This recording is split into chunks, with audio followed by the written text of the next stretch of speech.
Ya Ali Madad. Al-Waiz, Abu Ali, Waiz number 144.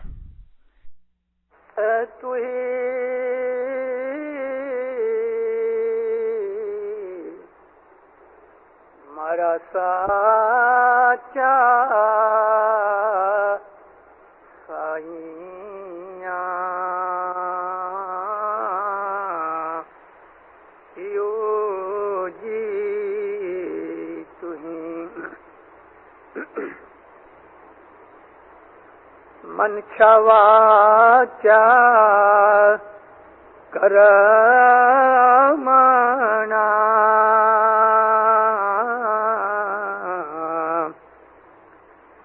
bhai man chavacha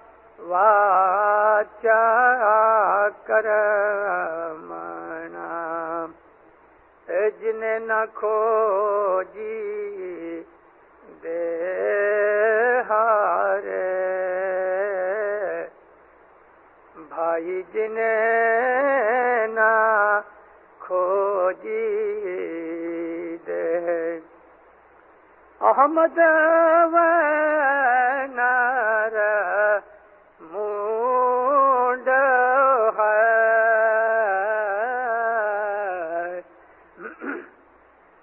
ahmad wa nar mund hai jo gadhe ke sir khe hare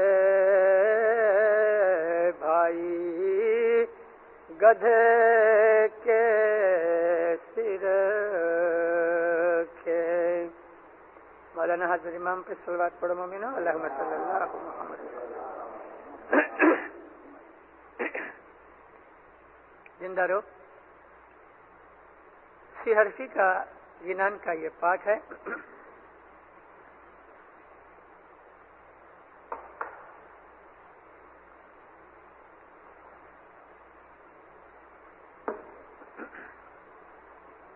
Noor Ahmad Shah گرپیر حسن کبیر الدین ماں باپ کی ونش میں سے 7ویں پیڑھی پہ تھے. انہوں نے سی حرفی یونان لکھا جو معرفت سے بھرا ہوا ہے.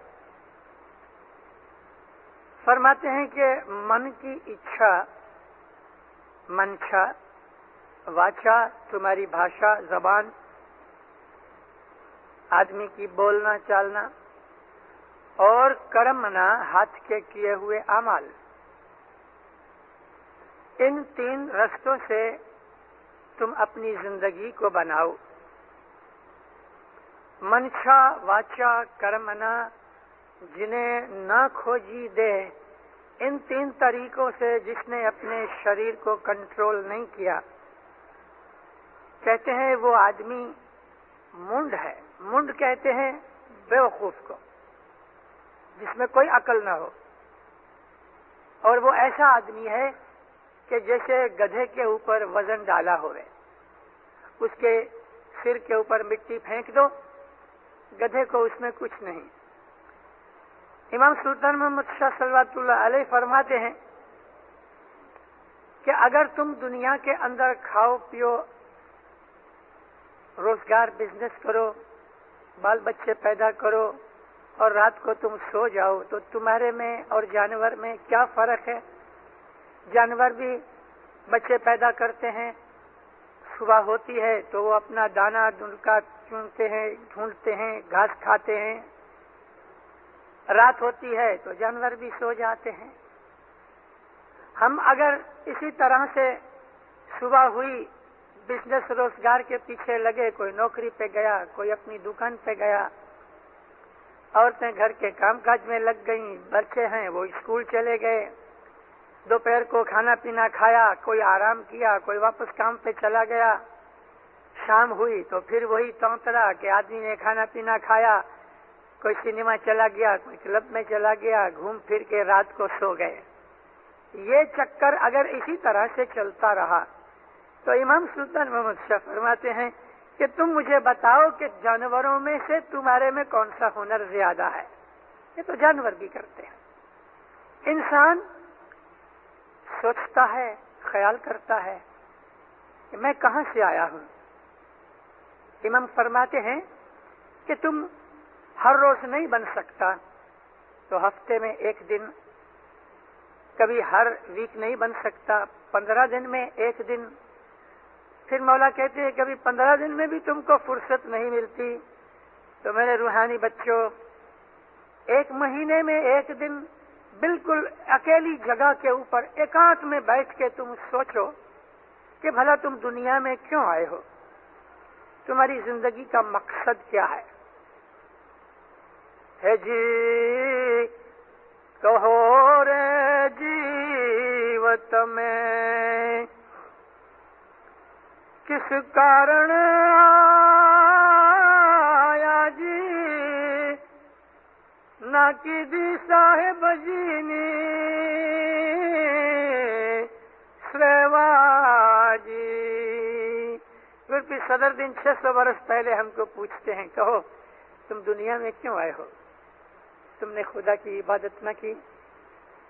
امام فرماتے ہیں آرام سے کوئی ایک خالی جگہ جہاں تمہیں کوئی ڈسٹرب نہ کرے، تم وہاں بیٹھ کے تم سوچو تم دنیا میں کیوں آئے ہو، کون ہو تم، کہاں سے آئے ہو.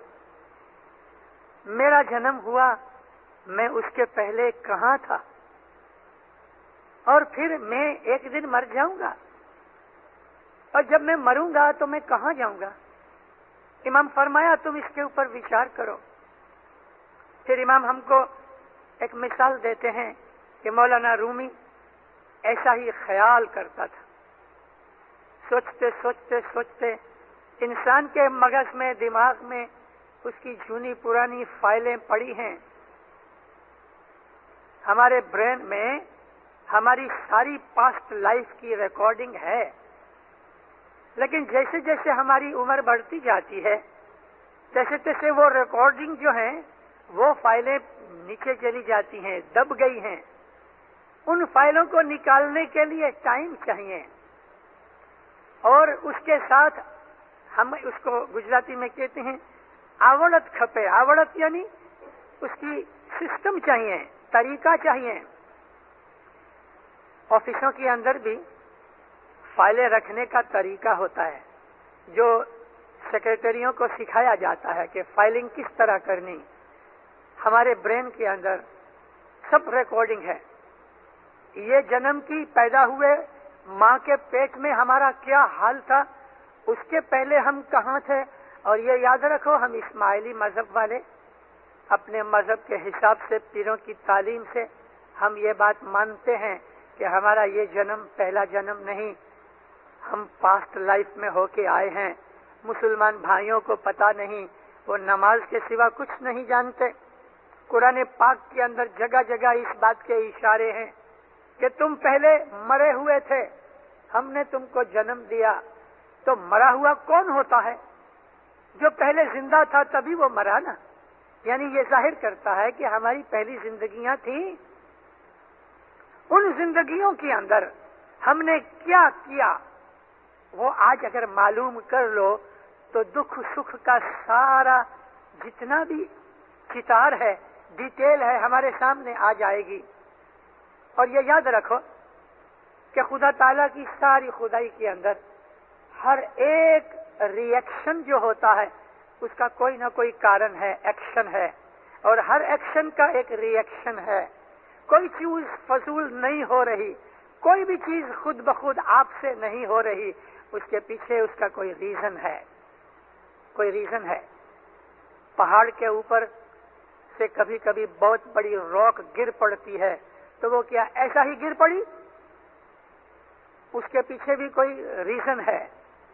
یہ پنکھا تھوڑا سلو چلتا ہے، یہ فاسٹ چلتا ہے، کیوں ریزن ہے کہ اس کا سوئچ لو پہ رکھا ہے، اس کا سوئچ ہائی پہ رکھا ہے، اور جو نہیں چلتے وہ ان کے سوئچ بند ہیں. ہمارے ہاں ایسا ہی ہے. انسان بات کرتے کرتے یا کبھی کھانا کھاتے کھاتے اپنی جیبھ کاٹ لیتا ہے دانتوں سے، اس کا بھی کوئی ریزن ہے کہ نروس سسٹم کے اندر وہ نرو جو ہماری جیبھ کو کنٹرول کرتے ہیں اور وہ نرو جو ہمارے دانت کو کنٹرول کرتے ہیں ان کی سنکرونائزیشن نہیں ہوئی، اس کے لیے جیب دانت کے اندر آ گئی۔ اور وہ کیوں آئی؟ وہاں کنٹرول میں خامی کیوں پڑی؟ ہمارے اعمال کے لیے۔ اللہ تعالیٰ نے فرمایا ہے قرآن میں کہ کوئی بھی ایسا دکھ نہیں جس میں تمہارا ہاتھ نہیں۔ مطلب یہ ہے کہ تمام دکھ، تمام تکلیفیں، مصیبتیں ہمارے عمل اعمال کا ریئیکشن ہے، اس کا ریزلٹ ہے۔ تو اس کے لیے ہمیں اپنی زندگی کی ہر بات کا خیال رکھنا چاہیے، ہمیں سمجھنا چاہیے میں کیا کر رہا ہوں۔ اپنے عمل کا جائزہ لو اور سوچو کہ میں رائٹ کرتا ہوں، رونگ کرتا ہوں۔ کیا یہ میں نے کسی آدمی کے ساتھ لڑائی کی تو میں نے اچھا کیا، یا میں نے کسی سے اپمان کر کے بلایا اس کو تو کیا میں نے اچھا کیا، یا میں کسی کے پیسے کھا گیا تو کیا میں نے اچھا کیا؟ اپنے اعمال کو خود وزن کرو، جسٹس بن کے عدل انصاف کی درشٹی سے اپنے ہر ایکشن کا ریزلٹ نکالو۔ ہمارے اندر اللہ کا نور ہے جس کو ہم روح کہتے ہیں، وہ ایک چھوٹی سی اسپارک کی طرح ہے، جیسے کوئلوں کا ایک بہت بڑی سکڑی انگیٹھی جل رہی ہے، بڑے بڑے کوئلے دکھ رہے ہیں، اس کے اندر چھوٹی چھوٹی اسپارک چن کے اڑتے ہیں، اوپر جا کے بجھ جاتے ہیں۔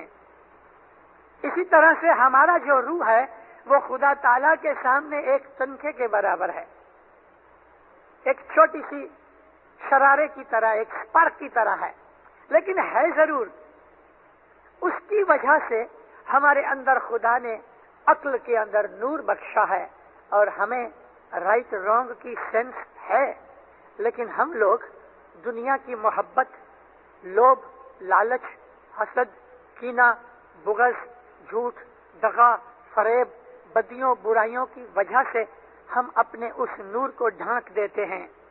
یہ بتی جل رہی ہے گٹ پاٹ کے پاٹ پہ، اس ٹیبل لیمپ کے اوپر ایک کالے رنگ کا کپڑا ڈال دو تو اس کی روشنی گھٹ جائے گی، ایک اور کپڑا ڈال دو اس کی روشنی اور گھٹ جائے گی، ایک ایک رومال کالے رنگ کا ڈالتے رہو تو شاید 100-200 رومال پڑنے پر اس کے اندر بالکل روشنی باہر نہیں آئے گی، اندھیرا ہو جائے گا۔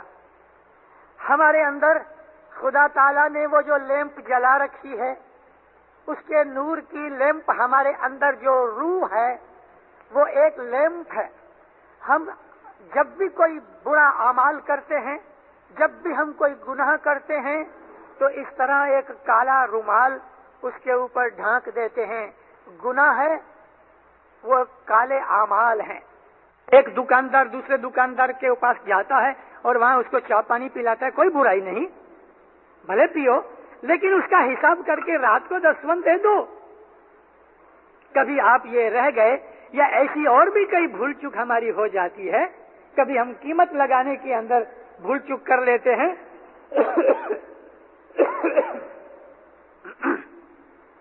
تو دیندارو، ایسی بھول چک ناندی کے بھانے گھر سے لانے کے اندر ہمارا مولا رحم کر کے اس بھول چک میں یہ لے لیتا ہے۔ دشمن کا بہت دھیان رکھو۔ چوتھی چیز، اپنے اعمال کا خیال رکھو، اپنی زبان کا خیال رکھو، اپنے وچار کا خیال رکھو، اپنی نظر کا خیال رکھو، اپنے ہاتھوں اور پاؤں کا خیال رکھو۔ مطلب یہ ہمارے ہاتھ سے ہمارے کوئی برے کام نہ ہوئے، ہمارے پاؤں بری جگہ نہ جاویں، ہماری آنکھیں برائی نہ دیکھیں، ہمارے کان برائی نہ سنیں۔ منچا واچا کرملا، من کے وچار، بھاشا اور ہاتھ کے اعمال، اس سے اپنی زندگی کو پلین بناؤ، صاف بناؤ۔ پھر عبادت پہ بیٹھو گے، مولا جلدی سے آپ کا ہاتھ پکڑ لے گا۔ ابھی عبادت کے اوپر جب بیٹھو، کئی لوگ بولتے ہیں دھیان نہیں لگتا، تو پھر صدر دن نے تو ہم کو بہت اچھا راستہ دکھایا ہے۔ سکھی محبت کری وات کوئی کا جانے رے اے جنے ستگور ملیا سارا سوہی پچھانے رے. گھر میں گنان کی کتاب ہوئے، یہ گنان گھر جا کے پڑھو. کس طرح بیٹھک کرنی، کس طرح دھیان لگانا، اس میں ساری وگت دی ہے. اے سکھی انگلا پنگلا سار کے سکھ مانا ناڑی رے ایتیاں دھریے سرتی نو دھیان سواسو ماری رے. بہت سے لوگ آتے ہیں میری مسافریوں میں پوچھنے کے لیے دھیان نہیں لگتا. دیکھو یہ ٹیکنیک ہے پیر صدر دین کی. آپ جب بیٹھو، بیٹھک چالو کرنے سے پہلے یعنی 4 بجے مفتی صاحب نے کہا کہ اللہ میرے عبادت پہ بیٹھو، 1 منٹ مولا کو حاضر ناظر سمجھ کے اپنے گناہوں کی معافی مانگو، مولا سے مدد مانگو. مولا مجھے ہاتھ پکڑ، مجھے دورونی دے، میرے پہ راضی ہو، مجھے عبادت سکھا. 1-2 منٹ ایسی مانگنی کرو، پرے کرو. اس کے بعد بیت الخیال کا جو بول ہے، سانس آپ جب ہی اندر کھینچو تو اس کے اندر آپ اپنا بول پورا کرو. جیسے کہ میں آپ کو مثال دوں، یا علی، یعنی آپ نے سانس اندر کھینچی، اس میں آپ کا سارا کمپلیٹ بول پورا ہونا چاہیے. لیکن سانس کو لمبا کرو، آہستہ سے سانس لو، جیب نہ ہلے. بیٹھک یہ ہے دینداروں کہ آپ ایسی بیٹھک کرو کہ کمتی میں کمتی آدھا گھنٹے تک تو ایک حالت میں بیٹھ سکو. 5-5 منٹ کے بعد اپنا آسن بدلاتے رہو، ہلتے رہو، پگ اونچا نیچا کرتے رہو، آپ کا دھیان کبھی نہیں لگے گا. بیٹھک کو کم از کم آدھے گھنٹے ایک ہی آسن کے اوپر بیٹھو. آپ کو عادت ہو جائے گی تو 1 گھنٹہ بھی نکل جائے گا، معلوم نہیں پڑے گا. سیدھے بیٹھو، اور بن سکے تو دیوار کے سہارے میں مت بیٹھو، تھوڑا آگے آ جاؤ. جو دیوار پہ بیٹھے ہیں وہ تھوڑا آگے آ جائیں. دیوار کا سہارا مت لو، اس سے کمزوری آتی ہے خیالوں میں. تھوڑا آگے آ جاؤ. بوڑھا شخص ہے، 80-90 برس کی عمر ہے، پیٹھ دکھتی ہے، اس کے لیے بھلے جائز ہے. سیدھے بیٹھو، گردن کو تھوڑا ٹیڑھا کرو یعنی نیچے جھکاؤ. ایسی جگہ پہ ہاتھ رکھو کہ جہاں آپ کے ہاتھ تھک نہ جائیں. میرا جو مطلب بیٹھک کا تھا یہ ہے کہ آنکھیں سارا شریر آپ کا کم میں کم آدھی کلاک مردے کی طرح پڑا ہونا چاہیے. کہیں کوئی کھجلی بجلی بھی ہوئے تو نہیں کرو، کیونکہ دھیان لگ جائے گا تو کھجلی کا پتہ بھی نہیں لگے گا. تو آپ سانس جب اندر کھینچو اور اپنا جاپ پورا کرو تو سانس کو اندر روکو. تیاں دھریے سرتی نو دھیان سواسو ماری. آپ سانس کو روکو 1 سیکنڈ. پھر آپ بعد میں جب یہ سانس نکالو تو جب یہ سانس باہر نکالو اس وقت بھی اپنا جاپ کرو. پھر تھوڑا ٹھہرو، پھر سانس لو، اپنا جاپ کرو. یہ سائیکل چلاؤ. سانس لیتے وقت بولو، یعنی زبان سے نہیں، من سے. کوئی بھی قیمت پہ جیب منہ میں بھی ہلنی نہیں چاہیے. جیب کو اندر لاک کر دو. من کے ساتھ ہی ساری عبادت ہے. سانس لو، اپنا بول پورا کرو، تھوڑا رک جاؤ 1-2 سیکنڈ. پھر سانس نکالتے وقت اپنا بول پورا کرو، پھر رک جاؤ. اس طرح سے اس سائیکل کو چلاؤ.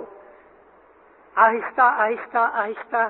سانس روکنے کا جو ٹائم ہے 1 سیکنڈ سے 2 second, 2.25 second, 2.5 second, 3 second, 5 second, یہ بھی بڑھتا جائے گا.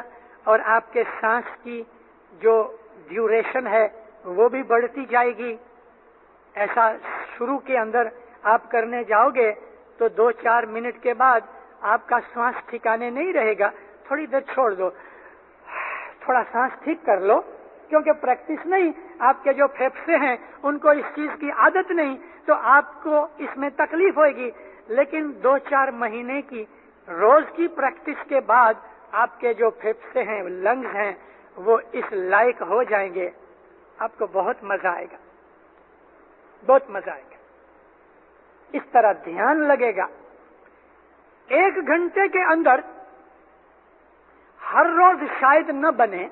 ابھی میں انگلا پنگلا کی بات سناؤں, تھوڑی آواز لمبی ہو گئی, لیکن آپ کو بہت امپورٹنٹ باتیں کہہ رہا ہوں. ہماری ایک ناک یعنی ایک نکسورا ایک سائیڈ 1 کلاک 29 منٹ چلتی ہے. اس کے بعد آہستہ آہستہ دوسری سائیڈ کھلتی ہے اور پھر وہ بھی چلنے لگتی ہے, یہ بھی چلتی ہے. 2 منٹ تلک دونوں ناکیں یعنی دونوں نکسوریاں چل رہی ہیں. پھر آہستہ آہستہ پہلی سائیڈ بند ہو جاتی ہے اور لیفٹ سائیڈ چالو رہتی ہے. 1 کلاک 29 منٹ. جبھی آدمی کا ٹیلی فون آپ کے گھر پہ, مجھے یہاں پتہ نہیں ڈائریکٹ لائن ہے, لیکن دارالسلام کے اندر جب ٹیلی فون کے اندر کوئی بھی تکلیف ہوئے اینی ٹائپ کی, آپ ادھر فون مت کرو, 998 نمبر لگاؤ. 998 لگاؤ گے تو گھنٹی بجے گی. آپ ریسیور رکھ دو تو بھی گھنٹی بجے گی. کبھی آپ گھنٹی سن رہے ہو اور ریسیور رکھ دو اور گھنٹی بند ہو جاوے تو سمجھو آپ کا ٹیلی فون برابر نہیں ہے, کہیں نہ کہیں خرابی ہے. تو اس طرح سے آپ کے اندر بھی ایک لیور ہے, ایک میٹر ہے, اور وہ میٹر ہمارا یہ ہے, ہماری سانس کی ڈیوریشن. جبھی سر سے پاؤں تک ہمارا شریر ایبسولوٹلی 100% ہیلدی یعنی کوئی بھی بیماری کے بغیر پیور ٹیون اپ ہوتا ہے, تو اس وقت تندرست طاقت والے آدمی کے یہ ہے کہ 1 کلاک 29 منٹ ایک سائیڈ چلے, 2 منٹ دونوں ساتھ چلے, اور 1 کلاک 29 منٹ دوسری سائیڈ چلے. خدا نے یہ گھڑیال باندھ رکھی ہے, یہ میٹر ہے ہمارا. اگر کوئی ہمارے بدن میں کہیں بھی, ہم کو پتا نہیں, لیکن کہیں بھی کوئی تکلیف ہے یا بیماری ہے تو 1 کلاک 29 منٹ نہیں ہوئیں گے, زیادہ نہیں ہوئیں گے, کمتی ہوئیں گے. 28 ہوئیں گے, 27 ہوئیں گے, کبھی 1 کلاک ہوئے گی, تو سمجھ لو شریر میں کچھ نہ کچھ خرابی ہے. تو یہ پنگلا 1 کلاک 29 منٹ چلے, پھر 2 منٹ سکشمنا چلے یعنی دونوں ساتھ چلے. ابھی ہر 1.5 کلاک کے بعد سکشمنا چلتی ہے. ایوری 1.5 گھنٹے کے بعد یہ سکشمنا چلتی ہے. جب یہ سکشمنا چلتی ہے اس وقت آدمی کے اندر ایسی لائٹنس, ہلکا پن, ایسی خوشی, ایسی اسپرٹ ہوتی ہے کہ آدمی کو لگتا ہے کہ میں جیسے اڑنے والا ہوں. اس وقت کہ جب سکشمنا چل رہی ہوئے, آپ نے جو دھیان برابر عبادت میں لگایا, آپ کو ایسی خوشی ہوئے گی, ایسا مزہ آئے گا کہ آپ وہ مزہ دوسرے دن ڈھونڈو گے تو شاید نہ بھی ملے.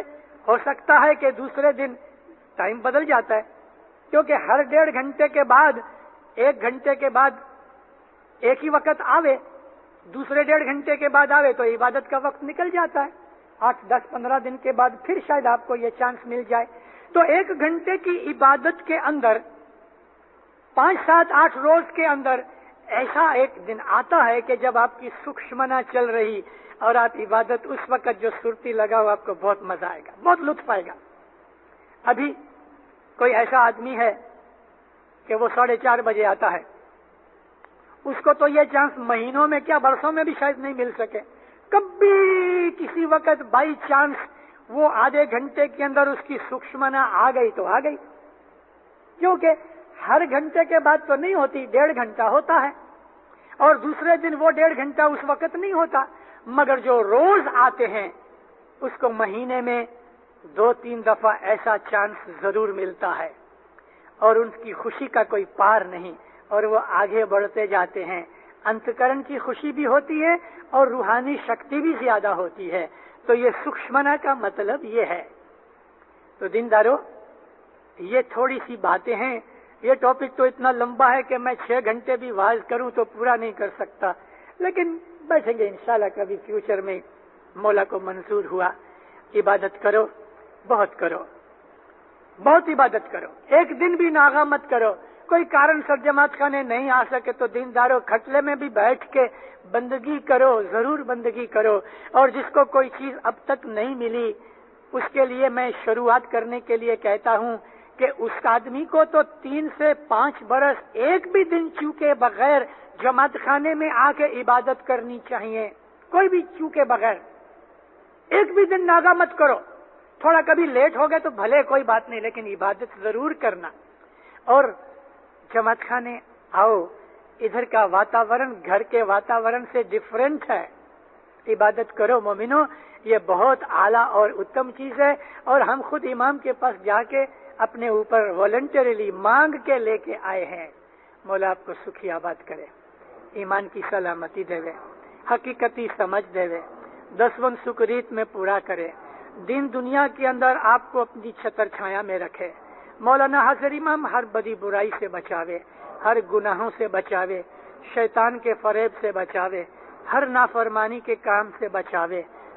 دنیا کے اندر اپنی چھتر چھایا میں ظاہر باطن دیدار نصیب کر کے آپ کو عبادت کرنے کی توفیق دے اور آپ کو ظاہر باطن میں اپنا نور بخشے.